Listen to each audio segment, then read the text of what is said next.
Welcome to another Black Male Impact. Today we have as guest Dr. Lamont Moore. We're going to have a great conversation today. Our goal is to inspire positive change. Dr. Moore, before we get into the conversation or the questions, I would like for you to share with the listeners something about yourself. Welcome to the Black Male Impact. Thank you. And thank you, Dr. Cross, for that warm welcome. It's an honor to serve and to share. But I am Dr. Lamont Moore. I am a husband, father of two, and child of God.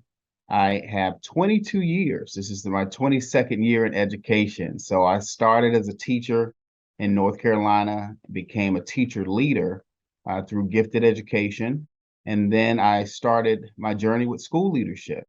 I served as an assistant principal for several years, started the journey in state level leadership. I served as a director of gifted and talented advanced placement and international baccalaureate programs at the South Carolina Department of Ed, served as a principal for 4 years in 2 different school districts. And right now I am serving as the district director of testing, accountability, gifted and talented, and multilingual learners. And so it's been quite a journey for me, but what I can say to probably summarize it, I have become a servant leader. I believe in just supporting people, making people better through my support, through my leadership, through my coaching. I'm very passionate about instructional coaching and learning. I'm a lifelong learner myself. And so usually when I come into school districts and work in different capacities, my goal is to find the strengths of the staff members that I'm working with, find the strengths in our students, find opportunities to grow. And I'm motivated by seeing people get better, not just letting teachers stay in the classroom, but creating leadership in those teachers and making sure that students, above all, are growing and they're not in that same position that they were when we received them.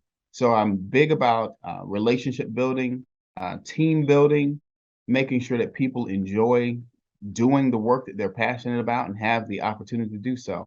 And so it's been an incredible journey for me, but I'm excited to see what's next and how I can serve to empower others to be better. Man, I love that. And it's always great to be a servant leader. As you said, serving others is the best way to live. And also, I really like that you shared that you look for the strengths in those people that works with you and the students, because sometimes that's what's been overlooked. And when people are working from their strengths, they will go above and beyond to help you achieve the goal, the bigger goal. So that's a well stated point. And I hope the listeners and some of the leaders that are listening can really utilize that, because when people are are in their element, serving from a place of strength, they will go above and beyond. So I really appreciate that perspective. So I'm going to go straight into the question, and I know you will have a lot more to share. So my first question to you is, what is the mindset that it takes to make a positive impact? I think it starts with a vision. In order to make a positive impact, you have to know what that looks like. You have to be personally, you have to know what it looks like and what it doesn't look like. So I always say it starts with vision that you are clear on. After that vision, you need to start with relationship building. So moving from vision, going to relationship building, you need to know how to connect to people. You need to know how people are already connected. If you're coming into an organization trying to make a positive impact, you need to know what are those connections. A lot of people like to call that political leadership. You need to know who has influence here and who doesn't, and know how to get people plugged in. So relationship building is key, and not just for leverage reasons, but building organic and authentic relationships. People respond to that. People gravitate to that, and you can really overcome barriers through relationship building. So knowing that part, and then resilience, because once you start the work, it's not easy, and it's easy to lose sight of the vision, or to think that the vision is not as important as you initially thought it was. And it's also very common to come across people who don't have that buy-in or who are going to need additional coaching when the work gets hard, because it's not easy work making a positive change. And unfortunately, and I hate to say this, but there are many systems, even within education, where people benefit from the dysfunctions of the organization. And because they benefit from that, they're going to be resistant to change because they reap some benefits personally from it. And so you see people in positions that really don't need to be in positions, but they're benefiting from that dysfunction. And so coming in as a leader, you want to see those positive changes. If you have a vision and you know what it looks like, then you're going to already know what the barriers are. You're going to know who those people are that are standing in the way of that. But you're also going to know who the people are who are going to make influence. So that's where you start that relationship building. And then once you start getting into the inner workings of people and making change and things that are not easy, you have to have that sense of resilience. So I will say those three things: vision, relationship building, and then having that resilience. And that is well stated. And of course, change begins with a vision. And if you are going to be leading change, you need to have an idea of what that change looks like. So I think that is really, really, really important when it comes to making a positive impact and create positive change. And as you said, which I believe not all leaders realize the importance of the relationship building, because you're going to need people to buy into your vision to help create that change that you want, and also being resilient. Because as you said, change is not always easy. So it's always important that you can go the extra mile to make sure you accomplish what you want or envision accomplishing. So that's a well stated point. And so I'm going to go into my next question. What advice do you have for the men listening on how they can play a role in creating positive change? So just knowing the impact of who you are, specifically African American men, sometimes being an African American man, you don't feel like your voice is valued, your presence is valued in certain circles, in certain situations. But first of all, understanding that your voice is very powerful and it does matter.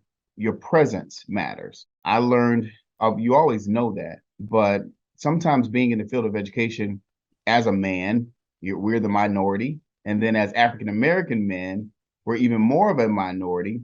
And so sometimes you feel like, am I really making an impact, that people notice what I'm bringing to the table, or am I bringing something to the table? But my work as a school leader really solidified that. Students recognizing that I was there, students wanting to connect with me, teachers, male teachers wanting to see themselves in leadership. And so that started confirming a lot of that. And then, of course, as a teacher, you see the impact when you're teaching students. So, first of all, knowing how you make a difference personally, and then showing up consistently, showing up, being there, making sure that people know that you're there, you understanding your impact, not shying away from having that seat at the table. And when it's your opportunity, making sure you're advocating for those voices that don't have an advocate, from those perspectives that are not always heard and as a minority. And so taking that responsibility seriously, being consistent, and making sure that you're showing up for the students and for yourself and for the community. Yes, and that is true. And we must realize that our voice matter. We must realize that we do make a difference in those spaces that sometimes make us feel as if we are not making the impact that we're actually making. And as you say, we need to show up consistently and and make the change and be the change. But we can't just do it one time or two times and expect change to happen, or expect the next generation to see through us what is possible. So being consistent in being the change or in the things that we do is important in creating positive change. I appreciate that. My next question: how can we as Black men help to change the narrative today? And you can choose which narrative, but just the narrative when it comes to Black men. How can we change that narrative today? Making sure that you know what's being said. Sometimes, as African American men, we tune out to the narrative, but I think you need to be very acquainted with what is the narrative that's being said, because sometimes you can contribute to that narrative not knowing what it is when you tune it out. And I think we tune it out because we just want to, that's our coping mechanism. We want to rise above it, and that's a great thing. And I'll speak more to that. But sometimes we don't fully know what the narrative is. So know what that narrative, what's being said, what's being said in the circles that you are coming in contact with. And once you know that narrative, personally, you need to make sure that your actions, your thought patterns, your habits, what you are endorsing, what you are supporting, does not contribute to the narrative. So taking inventory personally and saying, okay, I'm aware and I'm going to stay aware of what this narrative is. And I'm going to make sure that I'm not contributing that as a leader in my community, in my church, in my family, as I'm raising daughters and sons. I'm going to make sure that I'm personally not contributing to this narrative. And then once you have a handle on that, then you start assisting others. I think so many times you have those successful African American men who are kind of like an anomaly, and they are like, well, I've gotten a niche to this, and I don't want anyone to come and mess that up. But I think it strengthens you when you're able to reach back and connect with others and say, okay, this is how I did it. I'm not perfect. I don't know all the answers, but this is how I did it. Let me help you, brother. Let me help you to duplicate that in your own life and in the lives of your family and those that you have influence over. So assisting others to change it. And then once that happens and continues to happen, what you have is not an anomaly. You start to have a movement, and you start to see this overall change in what people are saying about African American men and what they bring to the table and what they contribute and what their life means to the rest of the world. And then, of course, the biggest thing that I think becomes a barrier for us is we don't always anticipate opposition. We resent it for a good reason, but I think what we need to do is anticipate it. There will be opposition. People get stuck in their mindset. People have fixed mindsets towards certain demographics, and it makes them feel comfortable when there is a narrative that is there that makes them seem to be doing better than another section of the population. So expect that opposition. And that's where I think sometimes we reach that burnout moment, because sometimes it can feel like it never relents. But you have to expect opposition. You have to anticipate it and be proactive, making sure that you stay ahead of it, that you help your children, your family, everybody you're connected with, stay ahead of that. And I believe that over time, that narrative changes for you personally, for your network, your circle, and then if we continue, it begins to change within our society overall. So we learn from those who came before us. They didn't sit back and just accept the narrative.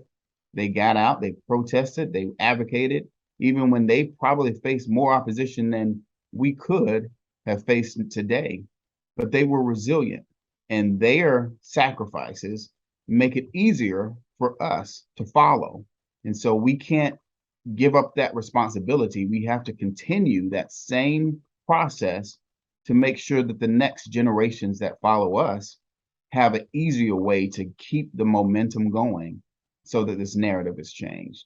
And that well stated.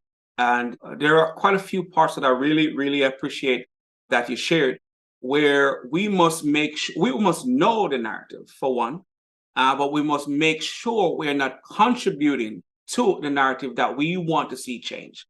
Because if we keep adding to it, it's going to take longer for those stigmas to still relate to us, those labels to still relate to us. So we must be mindful that, as you stated, that we are not making contribution to the narrative that needs to change. And another part that you share that I believe is very important is to make sure when we anticipate the opposition, for one, know that there will be opposition. When you are not being what they expect you to be, expect the opposition. Because you go into some spaces, they expect you to show up as the typical Black male. But if you don't, they will love you when you do that. They love on you and stuff like that. But once you show them something different, you may have oppositions that you'll be wondering what's happening. There shouldn't be. I think you should be embracing this positive aspect of our Black male, but that's not always the case. So I think that is well stated in the sense that it gives us some perspective as Black men to know that you go in some spaces, even when you're doing well, you may come up against some opposition just because some people are in a fixed mindset and they don't expect you to be something different from the norm. And if you do, it may cause them to want to have to change. And they don't want to change. As you mentioned earlier, that some way of life benefits some more than others. So you being there trying to change it, they don't want that type of change. So I'm going to go into the next question, and it is, what or who has influenced or inspired you to pursue the path that you're on? Definitely my family, being raised as a child. And I'm from Rock Hill, South Carolina, small town just south of Charlotte, North Carolina. But my family, very early, when I was growing up, my family saw things in me that they called out, uh, good things that they noticed about me. If that was success in school, if that was me making good decisions, or something that they saw in me and they believed in me. I was just being raised just like any other child, but their belief in me started something inside of me. And so they knew, they were like, hey, you can get this done. Make sure you're doing good in school, and you're smart. Make sure you stay focused, and not just the family, that my immediate family, like my mom, grandmother, dad, and stepfather, and all of them that raised me, but even my extended family. They really believed in me.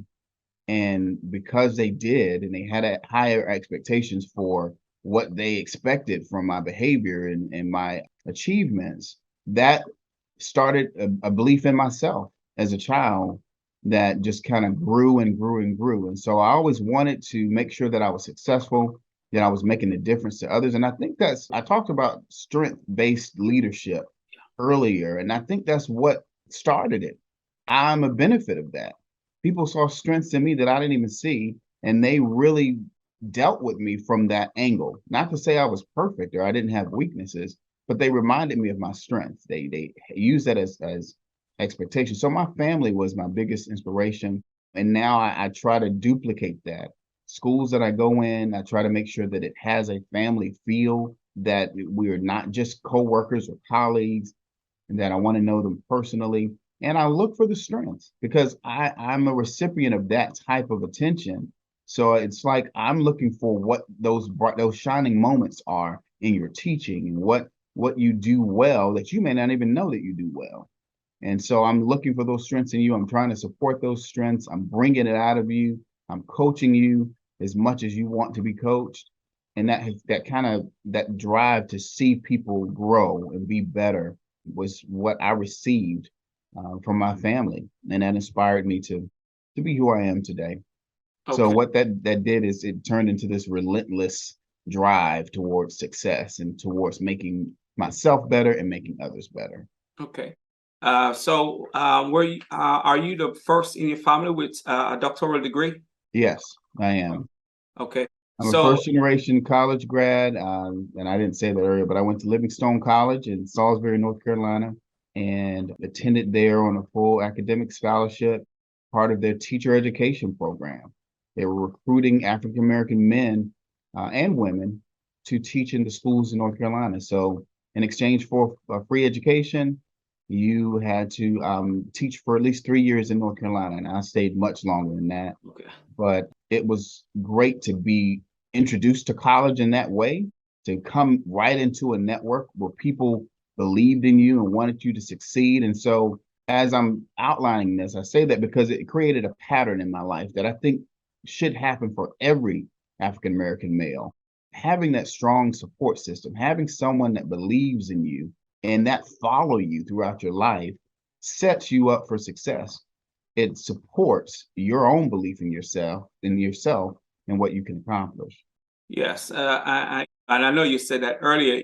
People saw in you things that you didn't see in yourself, and sometimes for us to tap into our own abilities, sometimes it has to be pointed out by someone else. So I think, as you said, African American males coming up need that support system at times because they may be in an environment that doesn't represent possibility.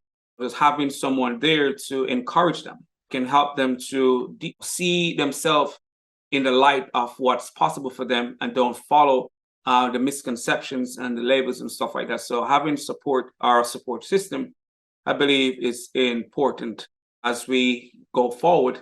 And when we're talking about creating change, especially for the generation that's coming behind us. So that is really important. And I really appreciate that perspective. So my next question is, what is your perspective on the current climate of Black men in society today? I think it's in a lot of ways, things are going well. We're seeing a lot of success in a lot of different areas with African American men like never before.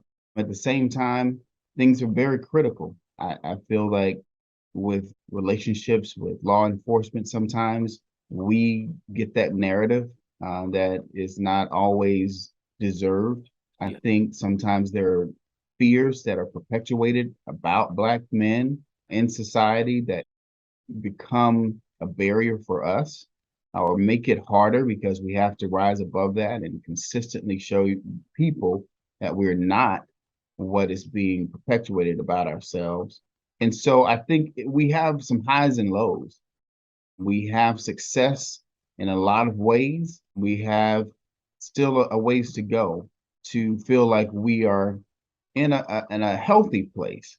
And so I just think the climate is it's hard to describe. It's like hot and cold. We have some great shining points, great minds of creativity that are in industry, fashion, music, education, like never before. We probably have the most ever amount of African American men with doctoral degrees that are millionaires and some billionaires, probably more than we ever had in the history.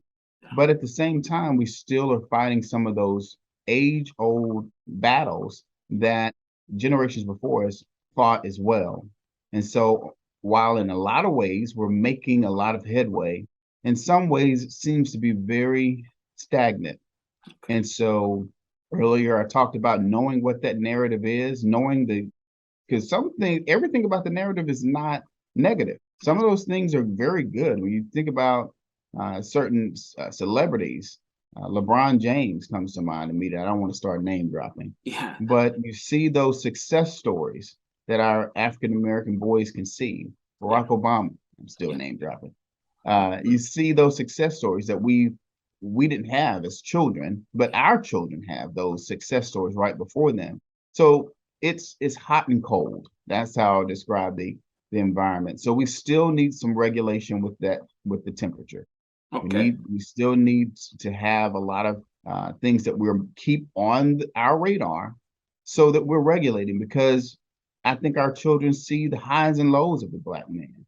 And there's certain sects that like to give attention to the negative parts of the narrative. And then there's things that promote the positive part of what people are saying about Black men. So kind of like a yin yang climate we're experiencing right now. Yeah, and believe it or not, as you said, there are more Black men today, or a lot of Black men with doctoral degrees.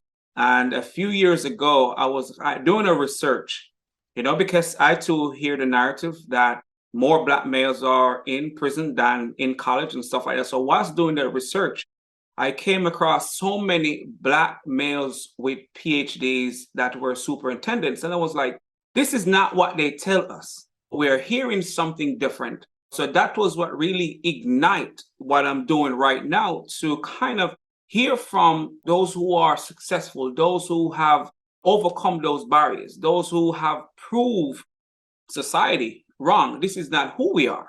We can be this. So coming across what you just said really prove or shed light or more light on the things that Black males are doing. And we know that there are a lot more Black millionaires, male millionaires today than ever. And it's just growing. And that is something that needs to be shared and needs to be publicized, of course, because that will help the next generation to see through someone else. Man, I don't have to be the label. I don't have to be the stigma. I can be that example too, just as others are doing currently. So it's good to highlight that, and it's good to reinforce those positive aspects of ourselves. Okay. So I'm going to go into my next question. What change do you want to see in general amongst Black men? And I know you may have touched on that a little bit, but what change do you want to see in Black men? I want to see Black men have permanent seats at the table, at every table in society. And I put a few qualifying words in there, permanent seats. Sometimes we do have seats, but they're not always permanent. They don't, we don't realize that they're not permanent. They become very temporary. Or sometimes you make a mistake like every person does, and that access is revoked. Whereas other parts of our population seem to have very permanent and reoccurring seats at these same tables. So I want to see that for Black men. I want to make sure that it is intentional, that our voices are at these tables, and not just some tables that are convenient, every table. I want to see, like you were saying, we haven't always had an abundance of African-American male superintendents in history, and it's great to start having a seat at that table. But we don't have a lot of African-American male NFL team owners or NBA team owners. So I want to see us have that same position at those tables as well. I also want to see having access to programs, access to resources, access to different things that can make us better personally and help us make our families and our communities better. So opportunities for us. And above all, respect. I think sometimes it waxes and wanes, the level of respect that is given to African-American men as viable parts of society. And everybody deserves that respect regardless. I think every human deserves that same level of respect. And so I want to see African-American men get those permanent seats, get access to things that are not always accessible. And we can go down the list with that. Having opportunities. Sometimes I think we don't realize what our strengths are because we just haven't had the opportunities. And sometimes we'll tell ourselves that, oh, that's not the lane for African-American men, but we're finding out African-American men can do anything. There is no limits to what we can do, just like any other part of the population. And then just having respect, us having self-respect to one another, to our own communities, to our children, to our wives, and to our females, and also getting that same respect from others. Yes, and a point that you made, I think it is really important, especially for now as we think about moving forward, and is to have a seat at the table, those permanent seats, because that's where we get a light on Black men, the decisions that are being made. So the next generation, because this is not really about us, this current generation, it's the generation that's coming behind us. So when we get those opportunities, are being seated at those tables, they now realize, you know what, I can be in this position. I can be this difference. I can achieve this goal. And so the more we are in those spaces, better it will be for the next generation that's coming behind us. Because that's, as you said in one of earlier in your response, the generation before us did what they had to do. So we can have it much easier. So our job should be to do the things that we can do so the generation that's coming behind us have it much easier than we have it today. So I really appreciate it. And there were a lot more stuff that you shared with that response. But we're going to go on to the next question. What was a pivotal moment in your life? Definitely accepting Christ, and not to make this religious, but that would be the moment that things became pivotal for me, just establishing my own relationship with God, and started the journey of being spiritually healthy, having that spiritual connection. That's what that's what keeps me focused, my relationship with God, and that's what keeps me driven. It's the lens that I try to make all of my decisions from.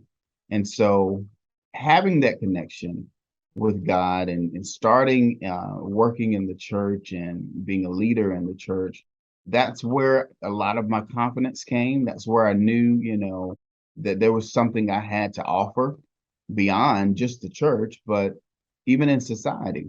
And so that was the foundation for me, and still is.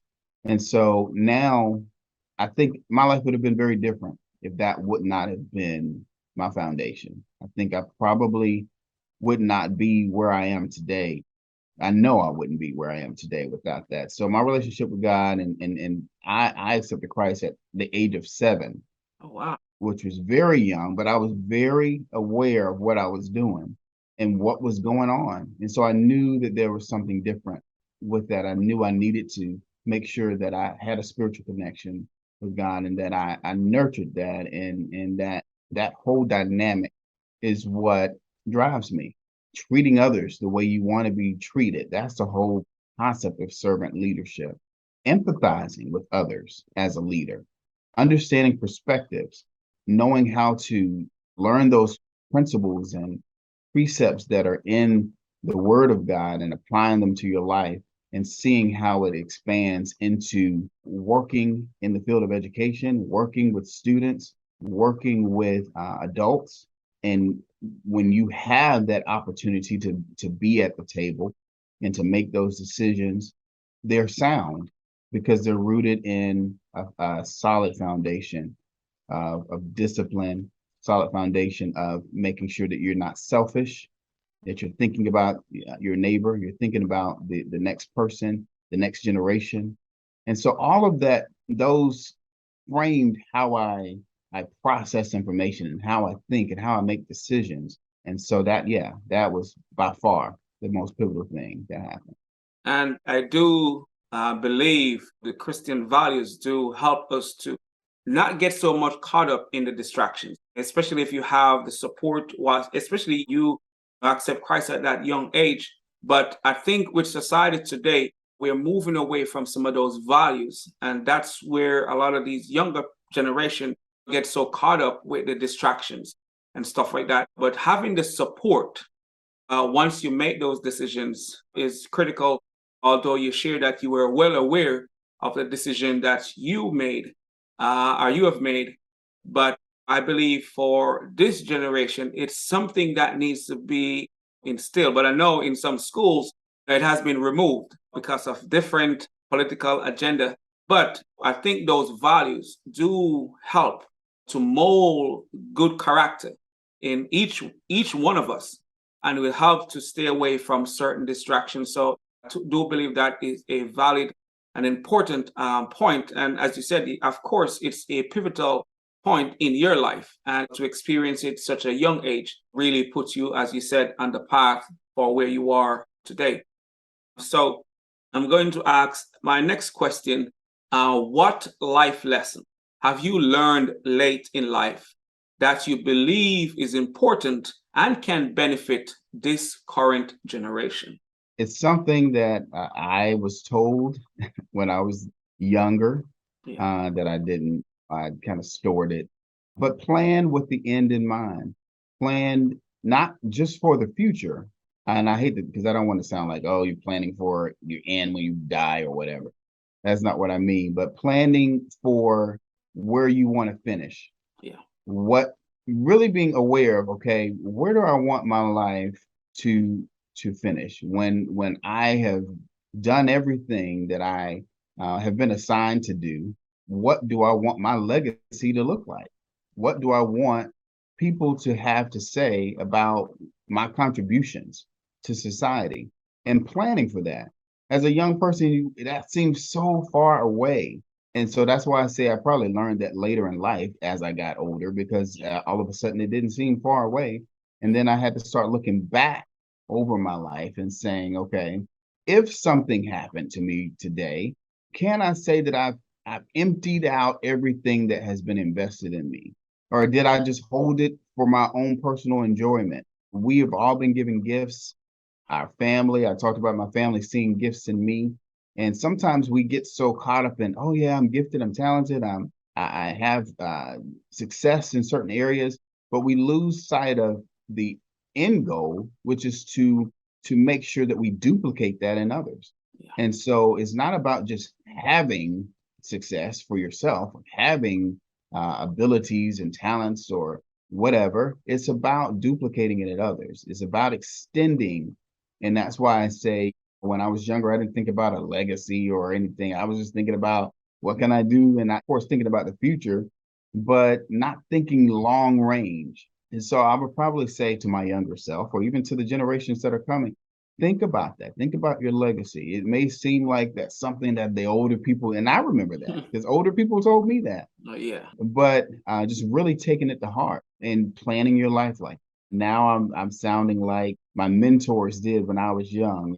You know, when you're start making money, start planning, put some things aside because 15 years later you'll see the fruit of your labor instead of just thinking about let me build for the next phase in life. Think about the next few phases in life that you'll go through and start planning for it now. So my thing that I learned later in life, planning for the end or planning for your legacy, I'll say it that way, is very important. And I would definitely share that message with the younger generations.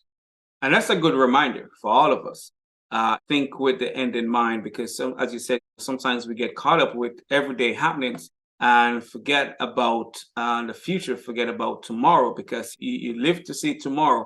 Not just living to see tomorrow, but as I said, just the legacy. What is it that I represent? Because being that I'm here. So think about the end in mind or what I'm doing and how that is going to impact others. Sometimes we forget about our own legacy and what we represent. But before I ask my final question, I'm going to ask you to share with the listeners where they can find and support the work that you are doing to make a difference. Because I really believe that your contribution to the world, to society, is really important. So where can they find you, support you in the work that you are doing? My most prominent social media that I'll say is LinkedIn, and that's how you and I were able to make that connection. But I like to post all of my work on LinkedIn. I'm always publishing educational articles Okay. for educators. So those of you who are educators, definitely my LinkedIn, and that is Lamont L. Moore on LinkedIn. So just log into LinkedIn and it's Lamont L. Moore. But that's where I put a lot of my articles that I'm publishing, any type of interviews or work that I'm doing within the schools or districts. I try to post there anything inspirational that kind of helps us to continue to keep that passion fervent for the work that we're doing in education. I like to like and reshare just to keep some encouragement going on for educators because we need it, and not just educators, but everyone. And so I like to support others on LinkedIn as well. So I like to promote some of the things that they're doing to keep myself going. So LinkedIn would probably be the best place to find out what I'm doing. Okay. Thanks for sharing that. And I will also put that somewhere in the comment section so the listeners can go back to it over and over to make sure they stay in contact with the work that you're doing and the impact that you are making and the information that can help us to continue do a good job in what we're doing as well. So my final question to you is, what impact do you want to have on the world? I want to make sure that people they believe in themselves. They believe that they can make a difference. I've shared earlier how the fact that I was blessed to have a family that believed in me before I even knew what I had to offer to anybody. And that birth, that created a seed that has grown and that has been very fruitful for me. And so I want to do the same in others. I want to make an impact on those who may not believe in themselves, those that don't think that they can do it, those that have hidden talents or gifts that someone needs to point out so that they're activated within their lives, those who need coaching, that need someone to kind of be there in the process for at least a season or whatever to help them get to the next level. And so how I want to impact the world is just making sure that those who I come in contact with, those who I influence, they are better from interactions with me. And of course, my children, my personal children, my family, my wife, I want to make sure that I leave a legacy for them and that I show them and are there for them so they can be their personal best versions of themselves. And like I said, whatever's been deposited into me, whatever I've gained along the way on this journey, I want to make sure that I'm empty, that I've kind of shared it out. I'm not hoarding those different nuggets of knowledge or experiences that can change someone else's life. And I want to make sure that I'm sharing what has been poured into me. Yes, and as you said, I really like that. Help others to believe in themselves, because once we believe in ourselves, anything is possible. So that's important, and that's a great legacy, because once we get others to believe, man, we can move mountains when we believe in ourselves. So Dr. Lamont Moore, thank you for being here on Black Male Impact. It was Absolutely. great hearing your perspective, and I know the listeners will benefit tremendously from your insight and perspective. So Dr. Moore, thanks for being here on the Black Male Impact. Absolutely. Thank you so much, Dr. Cross, for having me. Thank you.